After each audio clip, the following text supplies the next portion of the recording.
he mentioned a little bit this morning kind of about how, it's evolved to where it was strict, and now as he's, starting to get his legs under him, this being his fourth game, that there's a little bit more of a give and take. What is that dialogue between you guys like during the game? Well, it goes back to before what we said when he first started the lower minutes restriction was, giving a signal to where he's ready to come out, but also not pushing to the point of fatigue. I think now if he gets too tired early, it makes it tougher on the back end. So trying to manage those minutes early, so then if we need to get him in earlier on the back end, that it makes it a little bit easier for him, but also not pushing him too hard to the point where he's not able to, sustain it through the second half. You talked the other night in Milwaukee that there was a lack of energy, a lack of effort. I mean, do the guys need to get fired up for a game like this, Celtics, ESPN, or can you sense better energy today, or will you not know until the game starts? You can talk about it in the locker room, but I think it's just how you present yourself when the game starts. Obviously having to take the energy and the fight to this team who's also coming off of a loss, knowing what this environment's going to be, knowing how we need to play. And again, it goes back to Dan's statement about who we are and the way we present ourselves on a nightly basis.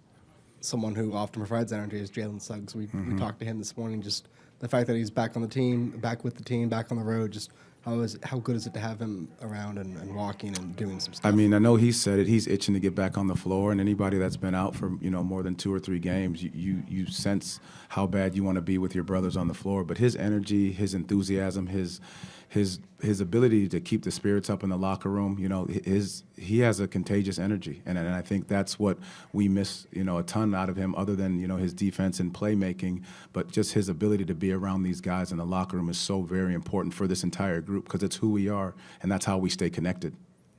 What would you take from that last game against Boston? Obviously, it was an emotional time for you guys with all the injuries and stuff like that. Cole stepping back in.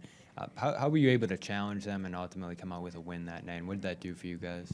Well, I think it just speaks volumes to, what the coaches are able to do, what these guys are able to do in moments where your role changes in an instant. But it also says a lot to how we've prepared these guys and what our coaches and how they've prepared them.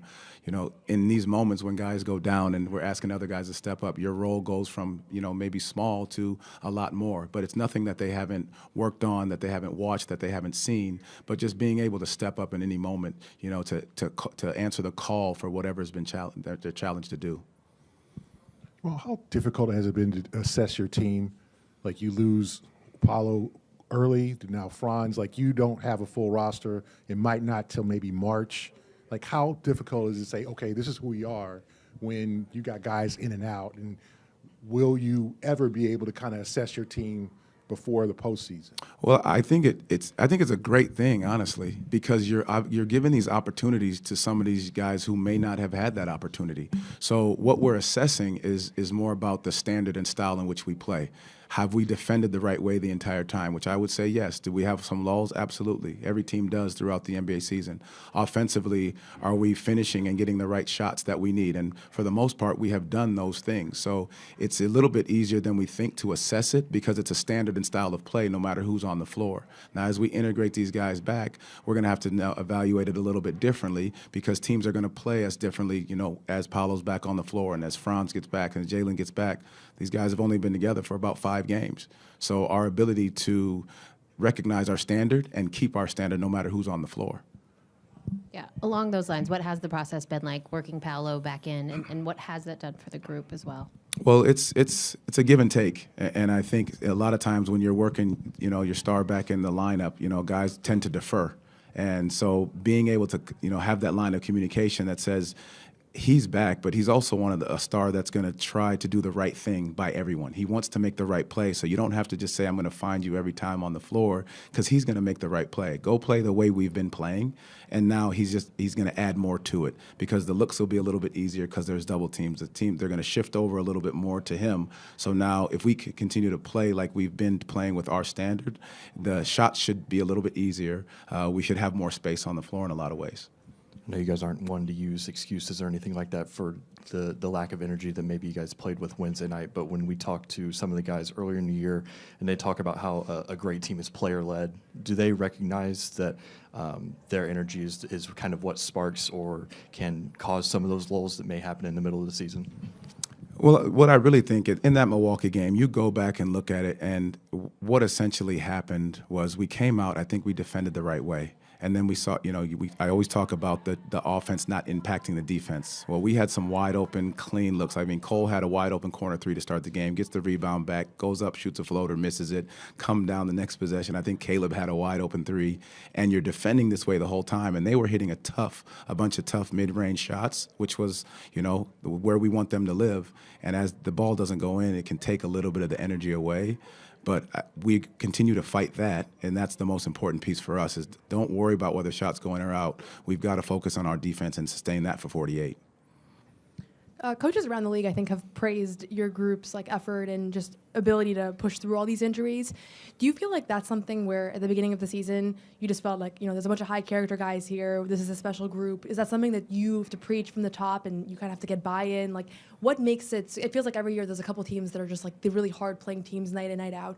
What do you think made it so that your team was one of them this season? I think it's the character of these guys. I say it over and over again, Jeff Weltman and his group and the group that they brought in, the type of young men that they brought in. You brought in high character, hardworking, guys that are doing the right thing on and off the court.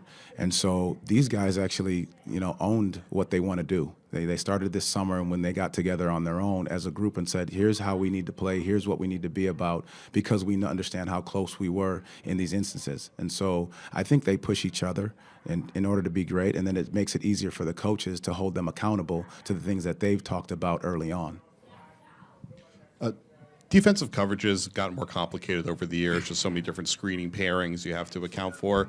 When you see your team maybe getting a little bit sluggish or behind the ball on certain coverages and maybe communication isn't clicking, what do you do as a coach to intervene on off days, practice days, walkthroughs, stuff like that? I think you just focus on the fundamentals again. You got to get back to what you started doing. And again, this is part of the season where a lot of teams, you hit a little bit of a lull. And I think just getting back to the fundamentals is the biggest key. What were your principles starting things off? And it doesn't have to be long. It's just a reminder. It's you have to touch the floor. You have to go through the small little details. And it doesn't have to be we go through a full-blown practice. It just means that we touch the details of the pick and roll. How do you get over? How do you get thin? How do you get through? How do you get your chest back in front of the basketball? How do you block out? How do you get tags? You can do that in a walking session. And so I think as you continue to touch those fundamentals, it makes it important that it's just a quick reminder to these guys because they're the ones feeling it in the game real time.